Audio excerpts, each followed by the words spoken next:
Electrical circuit से related दो law हैं किरचॉफ के। फर्स्ट लॉ जंक्शन लॉ है और सेकंड लॉ लूप लॉ। तो फंक्शन पहला जंक्शन लॉ क्या है? जंक्शन लॉ क्या है इसे समझिए आप। कहीं किसी जंक्शन पर तीन चार वायर जुड़े हुए हैं, कोई वायर्स ऐसे जुड़े हुए हैं, इनमें से दो तीन चार पांच वायर से करंट आ रही है, एक या दो या तीन वायर से करंट इस जंक्शन से दूर जा रही है। दिस इज द जंक्शन, जोड़। जंक्शन का मतलब कई सारे तारों का जोड़। एक तार में से करंट आ रही है I1, दूसरे तार से करंट आ रही है I2, तीसरे तार से करंट आ रही है I3 और चौथे तार से करंट जा रही है वापस बाहर जा रही, जंक्शन से दूर जा रही है। तो जो पहला तो इसमें जंक्शन लॉ क्या है? जंक्शन लॉ कहता है कि किसी भी जंक्शन पर सारी की सारी करंट्स का एल्जेब्रिक सम जीरो होता है। मतलब I1, I2, I3, I4 ये सब मिलकर के जीरो बनेगा। लेकिन इसमें I1 जो करंट्स आ रही हैं टूवर्ड्स जंक्शन, दूर से जंक्शन की तरफ जो करंट आ रही हैं, इन करंट्स को लिया जाएगा पॉजिटिव, और जो करंट जा रही है जंक्शन से दूर इसे लिया जाएगा निगेटिव। यहाँ तीन करंट्स हैं जंक्शन की तरफ आने वाली, एक करंट है जंक्शन से दूर जाने वाली। जो करंट्स आ रही हैं जंक्शन की तरफ उन्हें सबको लेंगे पॉजिटिव, जो जंक्शन से दूर जा रही हैं उन्हें लेंगे निगेटिव। तो इस तरह से सारी करंट्स का एल्जेब्रिक सम यहाँ जीरो है। एक और एग्जांपल समझिए आप। ये कोई एक जोड़ है, बहुत सारे तारों का जोड़। दो तीन तारों से यहाँ करंट आ रही है जा रही है।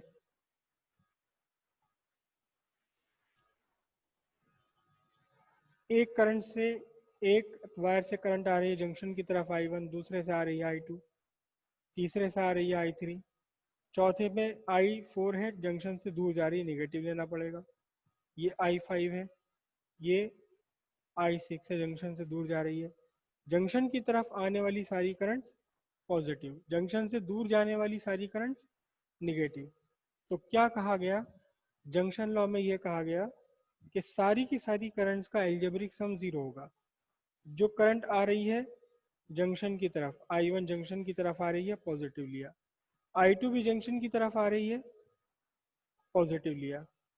I3 भी जंक्शन की तरफ आ रही है, पॉजिटिव लिया।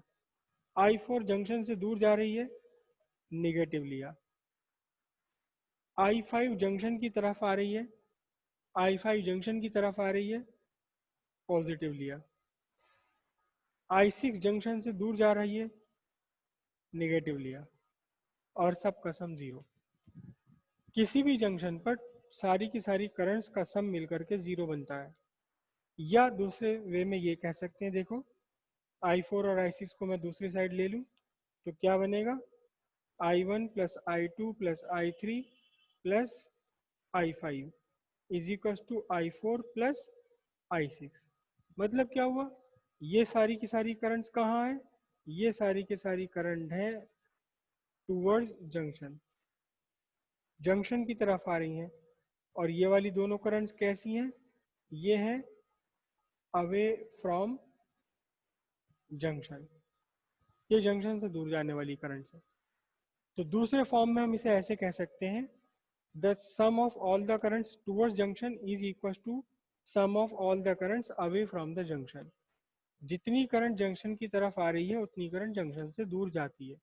और ये कोई नई बात नहीं बताई, कोई नई बात नहीं बताई है किरचॉफ ने। पुरानी बात थी, उसको नई नए वर्ड्स में नए सेंटेंस में सबके सामने पेश कर दिया। करंट का मतलब एक्चुअली क्या है? करंट का मतलब है फ्लो ऑफ चार्ज, चार्ज का फ्लो। करंट का मतलब है चार्ज का फ्लो, फ्लो ऑफ चार्ज। तो कुछ करंट्स आ रही हैं चार्ज की तरफ, वो सॉरी जंक्शन की तरफ, यानी चार्ज फ्लो कर रहा है।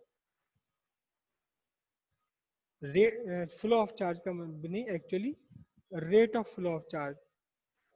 तो charge per second towards the junction is equal to charge per second away from the junction. जितना जंक्शन की तरफ चार्ज आ रहा है 1 सेकंड में, उतना ही जंक्शन से दूर जाएगा 1 सेकंड में चार्ज। चार्ज 1 सेकंड में जितना भी चार्ज चलता है, याद कीजिए पीछे हमने करा था I is equal to D Q by D T. ठीक है, 1 सेकंड का टाइम लगा तो D Q is equal to I बन जाएगा। 1 सेकंड में जितना चार्ज किसी क्रॉस सेक्शन से पास होता है यही कहलाता है करंट, यही है करंट के इक्वल। तो 1 सेकंड में जितना चार्ज आ रहा है जंक्शन की तरफ को, कहीं से भी आ रहा हो, चाहे वो 10 रास्ते से आ रहा हो, एक रास्ते से आ रहा हो, 2 रास्ते से आ रहा हो, पर सेकंड जितना चार्ज आ रहा है जंक्शन की तरफ, उतना ही तो जंक्शन से दूर जाएगा। जितना आ रहा है उतना ही तो दूर जाएगा। जितनी आपकी जेब में पैसे आएंगे उतनी तो आप खर्च कर पाओगे। जितने जब जेब में पैसे नहीं है तो खर्च क्या करोगे? ठीक है, तो क्यों? क्योंकि पैसे आपकी जेब में से बन नहीं सकते, आपकी जेब में से उगेंगे नहीं पैसे, जेब में पहले डालने पड़ेंगे तभी जेब में से बाहर निकल कर आएंगे। तो ये एक्चुअली ये जो बात है पूरी कि जंक्शन लॉ और ये करंट्स का सम है ऐसा और ये सारा, ये कुछ भी नहीं है, बल्कि ये है, ये सिंपली आपका कंजर्वेशन ऑफ चार्ज है। ये कोई नई चीज नहीं है, कंजर्वेशन ऑफ चार्ज है। कंजर्वेशन ऑफ चार्ज का मतलब जितनी करंट यहाँ आएगी, जितना चार्ज आएगा 1 सेकंड में जंक्शन की तरफ, उतना ही चार्ज जाएगा 1 सेकंड में जंक्शन से दूर की तरफ। तो कुल मिला करके ये टोटल करंट, टोटल करंट का मतलब हुआ total charge per second towards the junction is equal to total charge per second away from the junction. Simple सी बात है, ये तो कोई इसमें बात है ही नहीं, इसमें कोई नई बात। कंजर्वेशन ऑफ चार्ज है ये, कंजर्वेशन ऑफ चार्ज, जितना चार्ज 1 सेकंड में आएगा उतना चार्ज जाएगा। ना तो यहाँ जंक्शन पर कोई चार्ज रुकेगा और ना जंक्शन पर कोई नया चार्ज पैदा हो सकता, ना तो यहाँ खत्म हो सकता चार्ज, ना पैदा हो सकता, मतलब चार्ज कंजर्वेशन ऑफ चार्ज है ये। तो फर्स्ट लॉ जिसे हम कहते हैं जंक्शन लॉ, किरचॉफ्स का जंक्शन लॉ और कुछ भी नहीं है बल्कि it is conservation of charge. सबको समझ आया है? नहीं, ऐसा कभी भी पॉसिबल नहीं है कि जंक्शन की तरफ चार्ज आए और जंक्शन से दूर कुछ भी ना जाए, आएगा ही नहीं यहाँ। अगर यहाँ से आगे जाने का रास्ता नहीं है तो आएगा ही नहीं। पीछे चाहे आप कुछ भी लगाते रहो, कितने भी सेल वेल लगाते रहो, अगर यहाँ से कहीं जाने का रास्ता ही नहीं है चार्ज को, तो चलेगा ही नहीं। चलो मैं थोड़ा सा और रियल डायग्राम बना के दिखा देता हूँ आपको। एक आपने ये सेल लगाया, ठीक है, इस सेल से आपने एक रेजिस्टेंस लगाया, एक ये रेजिस्टेंस लगाया, ठीक है, एक ये रेजिस्टेंस लगाया, एक ये रेजिस्टेंस लगाया, ये आपने की लगा दी।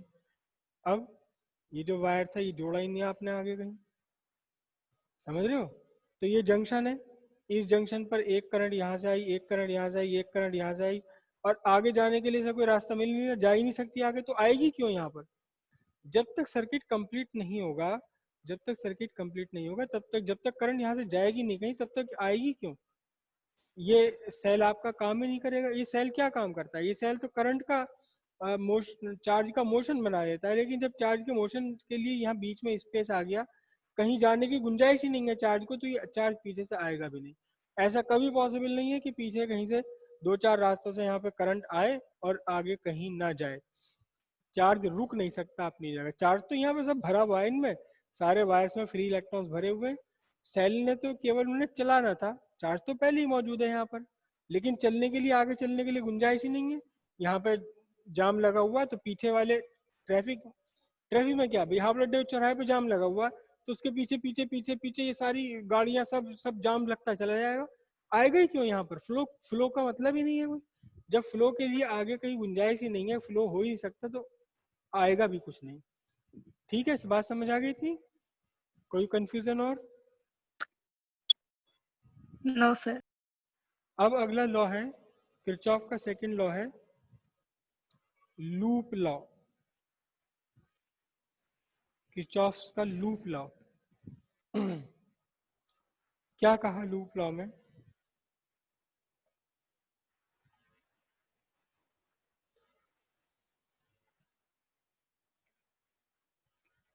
ये मैं 2 सेल ले रहा हूँ।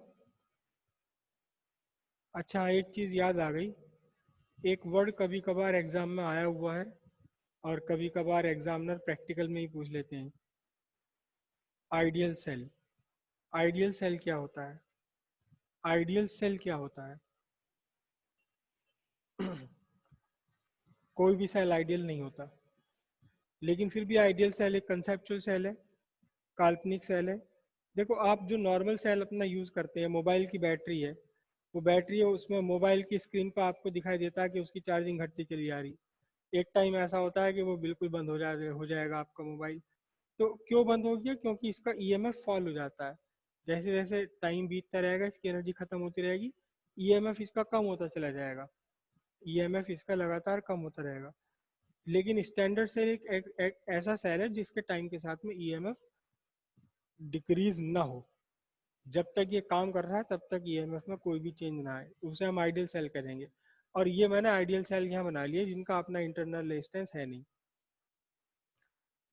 इसको मैंने कैपिटल आर 3 एक्सटर्नल रेजिस्टेंसेस से जोड़ा हुआ है। ये वाले रेजिस्टेंस इससे इंटरनल रेजिस्टेंस मत समझ लेना, क्योंकि मैंने दूर बनाया है ना, देख लो। ये रेजिस्टेंस आपका R1 है, ये रेजिस्टेंस R2 है, ये रेजिस्टेंस R3 है। सेल का, ये सेल का ईएमएफ E1 है, इस सेल का ईएमएफ E2 है। ठीक है। इंटरनल रेजिस्टेंस भी हो सकता है इसका साथ में, वो सर्किट में R1 के साथ में, या अगर इसका हुआ तो R2 के साथ में जुड़ जाएगा। E1 से एक करंट चली I1, E2 से एक करंट चली I2। ठीक है। तो जंक्शन है, मैं इनके नाम बना रहा हूँ पहले, A B C D, E तो नहीं ले सकते, F G। ध्यान से देखना, ये जंक्शन है, एक जोड़ है। किसका जोड़ है? यहाँ I1 आ रही है जंक्शन की तरफ, I2 आ रही है जंक्शन की तरफ। तो जंक्शन से दूर जाने वाली करंट कितनी होगी? जितनी करंट जंक्शन की तरफ आ रही है उतनी ही करंट जंक्शन से दूर जाएगी, I1 प्लस I2। R3 में कितनी current? I1 plus I2। I1 plus I2 यहाँ पहुंची, जहां से I2 आई थी इसमें चली गई I2, जहां से I1 आई थी ये चली गई I1। जंक्शन लॉ लगाया है यहाँ पर आपने, यहाँ भी जंक्शन लॉ बिल्कुल परफेक्टली काम कर रहा है। देखो, जितनी करंट आ रही है जंक्शन की तरफ I1 प्लस I2, उतनी ही करंट जंक्शन से दूर जा रही है। इससे कोई फर्क नहीं पड़ता कि कितने वायर से, कितने रास्ते से आ रही है और कितने रास्ते से ये दूर जा रही है। Total current towards the junction is equal to total current away from the junction. ठीक है। अब इसमें ये क्या कहा इन्होंने, अब लूप लॉ ध्यान से समझना। लूप लॉ भी हालांकि कोई नया लॉ नहीं था इनका। ये जो सेल है, ये सेल क्या काम करता है? सेल काम करता है सर्किट में इलेक्ट्रिक एनर्जी देना। सेल काम करता है सर्किट में इलेक्ट्रिक एनर्जी देना। सेल इलेक्ट्रिक एनर्जी इंक्रीज करता है सर्किट में। और ये रेजिस्टेंसेस क्या काम कर रहे हैं? इन रेजिस्टेंसेस के अक्रॉस जो पोटेंशियल डिफरेंस है, ये रेजिस्टेंस क्या काम करते हैं? जो इलेक्ट्रिक एनर्जी सेल ने दी है, उस सेल को हीट में या लाइट में, अगर बल्ब है तो लाइट में, अगर ये हीटर है तो हीट में, या किसी और फॉर्म में कन्वर्ट करता है, बाहर निकालता है। तो यहाँ सेल सेल का ईएमएफ काम करता है, ईएमएफ काम करता है rise in electric energy, electric energy का इंक्रीज। और जो रेजिस्टेंस है, ये उस एनर्जी को सर्किट के बाहर निकाल रहे हैं।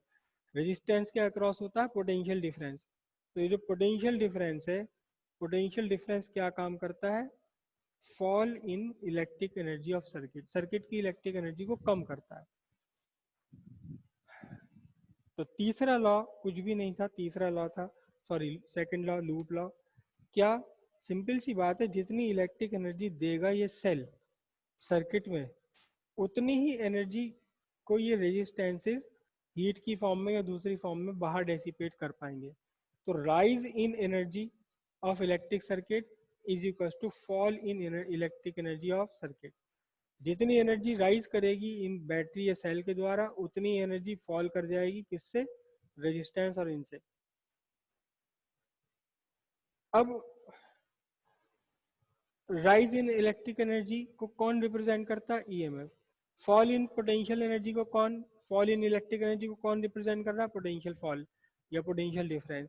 तो क्या कहा कि किसी भी सर्किट में आपने 2 4 6 सेल लगा दिए तो सबके सम, ईएमएफ का सम, और 2 4 6 लगे हुए आपके रेजिस्टेंसेस, तो सबके पोटेंशियल डिफरेंस कितने होंगे? देखो, इसका इसका पोटेंशियल डिफरेंस होगा V1 equals I1 into R1, इसका पोटेंशियल डिफरेंस होगा यहाँ I2 इंटू R2, इसका पोटेंशियल डिफरेंस होगा R3 into I1 plus I2। तो जितना ईएमएफ है राइज करने वाला, जितनी एनर्जी का राइज किया जा रहा है उतनी एनर्जी का फॉल हो जाएगा। सारे के सारे ईएमएफ का सम इज इक्वल टू सारे के सारे पोटेंशियल डिफरेंसेस का सम। लेकिन इसमें आपको एक बात ध्यान रखनी है, इस ईएमएफ में देखिए, वैसे तो ईएमएफ वेक्टर क्वांटिटी नहीं है, ईएमएफ वेक्टर क्वांटिटी नहीं है, करंट भी वेक्टर क्वांटिटी नहीं है, लेकिन ईएमएफ और करंट दोनों की ही डायरेक्शन होती है। यहाँ ध्यान से देखो आप कि टूवर्ड्स द जंक्शन ये वाली करंट, इसकी एक डायरेक्शन है, इन दोनों करंट्स की डायरेक्शन है, और अवे फ्रॉम द जंक्शन इसकी भी डायरेक्शन है। लेकिन इस जंक्शन पर अगर आप वेक्टर लॉ लगाओगे, इनको वेक्टर से जोड़ना शुरू कर दोगे, vector law of vector, vector addition से, तो फिर आपका रिजल्ट नहीं आएगा। मतलब है तो सही, इनमें डायरेक्शन तो है करंट में, लेकिन ये वेक्टर लॉस को फॉलो नहीं करते, तो ये ना वेक्टर है ना स्केलर है। स्केलर वो जिनमें डायरेक्शन नहीं होती, इसमें तो है डायरेक्शन, ये स्केलर नहीं है। लेकिन ये वेक्टर लॉस को फॉलो नहीं करता, तो मतलब वेक्टर भी नहीं है, ये नई क्वांटिटी है जिसे बोलते हैं हम टेंसर, टेंसर TENSOR, टेंसर। इसी तरह ईएमएफ भी आपकी डायरेक्शनल क्वांटिटी है, वेक्टर क्वांटिटी नहीं है, डायरेक्शनल है। और इस ईएमएफ की डायरेक्शन होती है, इस ईएमएफ की डायरेक्शन को रिप्रेजेंट करने के लिए एक एरो बनाते हैं, एरो के पीछे छोटा सा जीरो होता है, ये एरो हो गया। और ईएमएफ की डायरेक्शन होती है निगेटिव से पॉजिटिव, निगेटिव टर्मिनल से पॉजिटिव टर्मिनल की तरफ, क्योंकि ये चार्ज को ऐसे ही तो भेज रहा है, ये जिस डायरेक्शन में चार्ज को भेज रहा है उस टाइम उसी डायरेक्शन में फोर्स लगा रहा है। ऐसे ये E2 है, E2 की डायरेक्शन कहाँ होगी? ये वाली होगी, है ना। तो आपको ध्यान रखना है इसमें, ईएमएफ डायरेक्शनल है, और ईएमएफ डायरेक्शनल है तो ईएमएफ की डायरेक्शन, और डायरेक्शन का ईएमएफ की निगेटिव टर्मिनल से पॉजिटिव टर्मिनल की तरफ। ये इलेक्ट्रिक फील्ड नहीं है, ये E1 E2 ये इलेक्ट्रिक फील्ड नहीं है। इलेक्ट्रिक फील्ड की डायरेक्शन होती है पॉजिटिव से निगेटिव की तरफ। जैसे कैपेसिटर में था, ये पॉजिटिव चार्ज था, ये एक प्लेट पर निगेटिव चार्ज था, तो यहाँ इनके बीच में इलेक्ट्रिक फील्ड बन गया। कहाँ से कहाँ बन गया? इलेक्ट्रिक फील्ड बन गया पॉजिटिव से निगेटिव तक। और मैं फिर से एक बड़े पुराने बच्चे का डायलॉग, उसका बात दोहराऊंगा। सर मुझे तो यूं ही समझ नहीं आता था ना, आप क्या करो, कभी तो क्या पॉजिटिव से निगेटिव हो गया, कभी क्या निगेटिव से पॉजिटिव हो गया, मुझे यूं ही समझ ना आता था, क्या बोलते रहो आप, एक बच्चा कहता था मुझसे अक्सर ये बात। लेकिन क्या पॉजिटिव से निगेटिव होता है, क्या निगेटिव से पॉजिटिव होता है, ये बात आपको याद रखनी है। अपना दिमाग बिल्कुल मत लगाओ, इलेक्ट्रिक फील्ड है, इलेक्ट्रिक फील्ड की डायरेक्शन होती है पॉजिटिव से निगेटिव चार्ज की तरफ।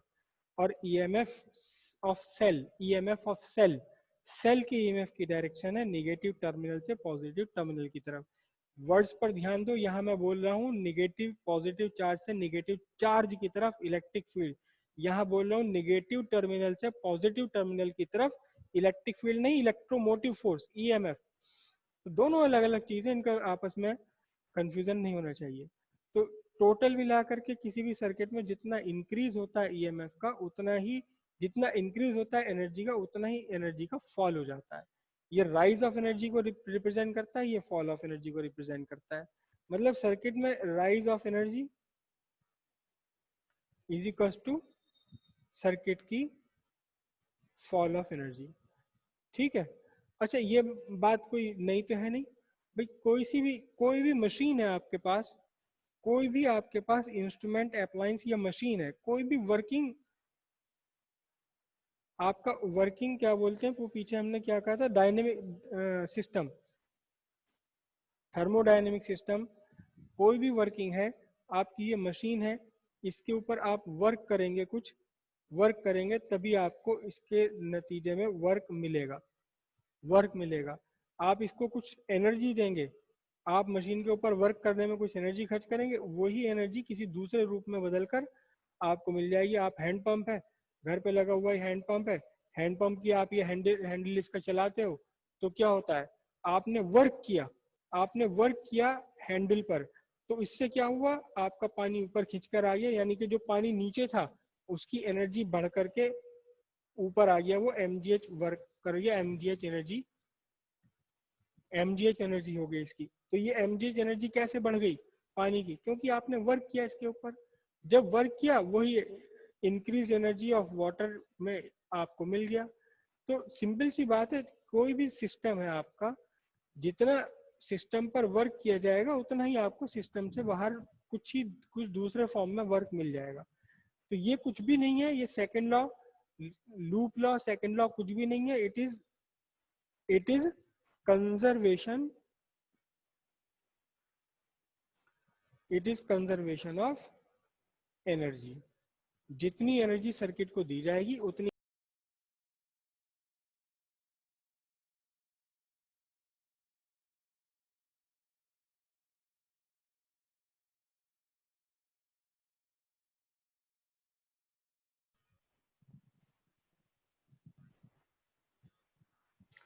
अब इस लूप लॉ की मैथमेटिकल इक्वेशन बना लेते हैं, मैथमेटिक्स की समझ लेते हैं थोड़ी सी। क्या है इसकी मैथमेटिक्स, देखिए मैं फिर से डायग्राम ड्रॉ कर रहा हूँ, फिर से डायग्राम ड्रॉ कर रहा हूँ। ये एक सेल मैंने लिया, इसके साथ रेजिस्टेंस R1 लगा हुआ है। इसे चाहे पॉजिटिव टर्मिनल के साथ लगा दो या निगेटिव टर्मिनल के साथ लगा दो, कोई फर्क नहीं पड़ता उससे। और ये एक एक्सटर्नल रेजिस्टेंस, ठीक है। ये सिंपलेस्ट है सर्किट किरचॉफ लॉ अप्लाई करने के लिए, इससे ज़्यादा कॉम्प्लिकेटेड सर्किट भी हो सकते हैं।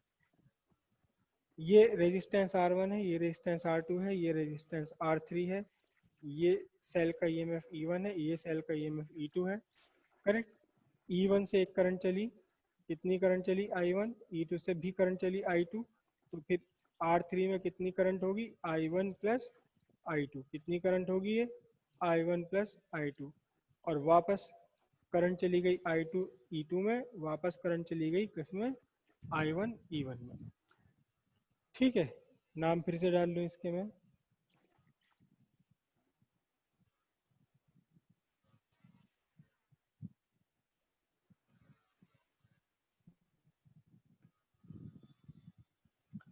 अब देखिए इसमें ध्यान से लूप लॉ लगा रहे हैं।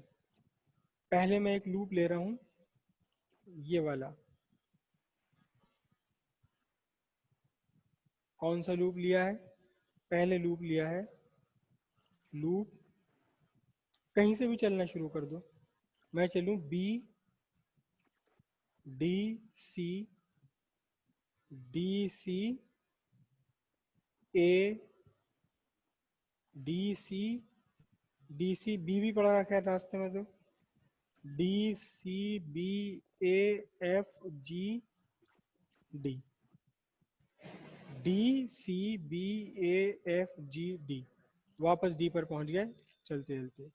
अब देखना जरा ध्यान से इसमें कैसे बात बनेगी। D से चलो आप और घूमते घूमते वापस D पर पहुंच जाओ, और देखते रहो कि आपके रास्ते में कितना कौन कौन से ईएमएफ पड़ रहे हैं। तो D से C के बीच में केवल एक ईएमएफ पड़ रहा है E1, और आप जो चल रहे हो, आप जो चल रहे हैं यहाँ, तो ईएमएफ की ही डायरेक्शन में चल रहे हैं, तो इसलिए क्या लिखा जाएगा, प्लस E1, प्लस E1। उसके बाद कोई और ईएमएफ यहाँ है ही नहीं। फिर आप चले, फिर से पूरा का पूरा चक्कर काट लो, लेकिन इस बार केवल रेजिस्टेंस को लेते हुए। यहाँ से यहाँ तक एक रेजिस्टेंस पड़ा आपके रास्ते में, कौन सा पड़ा I1 R1, और इसमें कितनी करंट है, इसमें करंट है आपकी I1, और क्योंकि आप करंट की ही डायरेक्शन में चल रहे हो तो प्लस I1, जिधर करंट चल रही है उधर ही आप भी ट्रेसिंग कर रहे हो। उसके बाद कोई करंट, कोई रेजिस्टेंस नहीं, कोई रेजिस्टेंस नहीं, अब ये रेजिस्टेंस आया कितना R3 रेजिस्टेंस आया, तो R3, और इसमें करंट कितनी है, इसमें करंट है I1 प्लस I2, क्योंकि करंट की डायरेक्शन में चल रहे हो तो इसलिए प्लस ले लिया गया। ये इक्वेशन बन गई।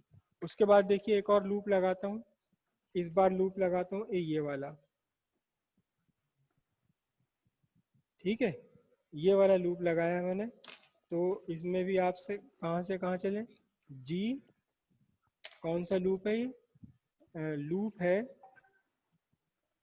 G B A F G. ठीक है, अब ध्यान से देखना, ध्यान से देखना, जी से आप चले, R2 पड़ा आपके केवल ईएमएफ देखो पहली बार तो, एक दो बार चक्कर लगाना होता है, पहली बार में सारे ईएमएफ, दूसरी बार में करंट और रेजिस्टेंस का प्रोडक्ट।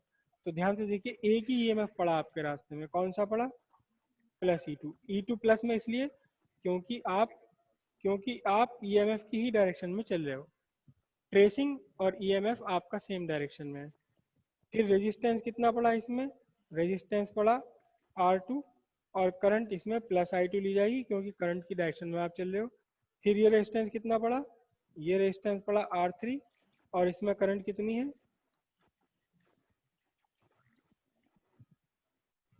R3, करंट कितनी इसके अंदर, करंट है I1 प्लस I2, प्लस में ही लेना पड़ेगा क्योंकि आप करंट की डायरेक्शन में चल रहे हो। ये इक्वेशन बन गई। एक और इक्वेशन बना रहा हूँ देखो, एक और लूप, इस बार लूप ले रहा हूँ ये वाला, जिसमें आपके सेल ही सेल आ रहे हैं, सेल ही सेल आ रहे हैं। इस लूप की इक्वेशन मैं यहाँ लिख लूँ, तो कौन सा लूप लिया, लूप लिया है, लूप लिया है बी, वो sorry, D C B G D, D C B G D. आप चले डी से, रास्ते में पड़ा आपके पास, कौन पड़ा रास्ते में, और सॉरी, ईएमएफ, एक ईएमएफ पड़ा, और इस ईएमएफ पर आप उसी डायरेक्शन में क्रॉस कर रहे हैं इसे जिस डायरेक्शन में ईएमएफ है। फिर उसके बाद रास्ते में दूसरा ईएमएफ पड़ा E2, लेकिन E2 पर आप देखें कि आप चल रहे हैं अपोजिट डायरेक्शन में, आप अपोजिट चल रहे हैं, तो आपने लिखा इसको -E2 इज इक्वल्स टू, अब देखिए करंट देखिएगा ध्यान से, I1 R1, लेकिन जो जिस डायरेक्शन में आप ट्रेस कर रहे हो उसी डायरेक्शन में आपकी करंट है, तो क्या बनेगा, plus plus I1 R1। Okay, अब उसके बाद यहाँ चले, यहाँ चले, आप इस वाले रेजिस्टेंस पर पहुंचे, लेकिन इस बार आप करंट के अपोजिट चल रहे हो, करंट आपके अपोजिट डायरेक्शन में, आपको चलना पड़ रहा है बी से जी की तरफ, जबकि करंट चल रही है जी से बी की तरफ उल्टी। तो इस करंट को लिया जाएगा कैसा, माइनस I2 इंटू R2। ये आपकी इक्वेशन बन गई तीसरे लूप से, इस वाले लूप से इक्वेशन बन गई है। तो सिंपल है बिल्कुल एकदम, कहीं कोई प्रॉब्लम नहीं इसके अंदर, सिंपल सी बात है। ईएमएफ की डायरेक्शन कहाँ है, निगेटिव टर्मिनल से पॉजिटिव टर्मिनल की तरफ। अगर आप ट्रेसिंग में ऐसे ही इसे पार कर रहे हैं ईएमएफ को निगेटिव से पॉजिटिव, तो ईएमएफ आपको प्लस में लेना है। अगर किसी ईएमएफ पर आप उल्टा चल रहे हैं, इसे पार करने के लिए आपको पॉजिटिव से निगेटिव चलना पड़ रहा है, तो इस ईएमएफ को निगेटिव लेंगे। जो करंट आपकी ही डायरेक्शन में चल रही है वो करंट पॉजिटिव, और जो करंट आपके ट्रेसिंग से अपोजिट डायरेक्शन में चल रही है उस करंट को आप निगेटिव ले लेंगे। सिंपल सिंपल से लॉ है बिल्कुल। ये क्लियर हो गए या नहीं?